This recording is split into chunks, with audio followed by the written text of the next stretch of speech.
তাকবীর, বলো আল্লাহু আকবার। এমন কোনো সম্পাদক নেই যে তার শাস্তি হবে না।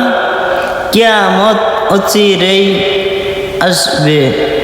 মহান আল্লাহ তাআলা পবিত্র কুরআনের সূরা বনি ইসরাঈলের 58 নং আয়াতে মহান আল্লাহ তাআলা বলেছেন, ওয়াইন মিন ক্বরয়াতিন ইল্লা নাহনু মুহলিকুহা ক্বাবলা ইয়াউমাল কিয়ামাহ আও মুআযযিবুহা আযাবান শাদীদা কানা যালিকা ফিল কিতাবি মাসতুরা।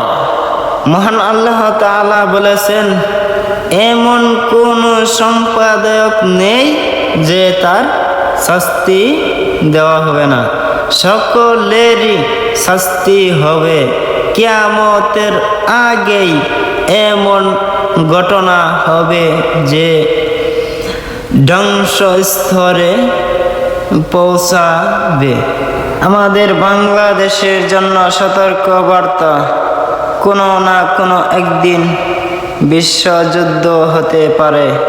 তাই আপনারা ঘাস খেয়ে হলেও দেশের স্বার্থে দেশ গড়ুন।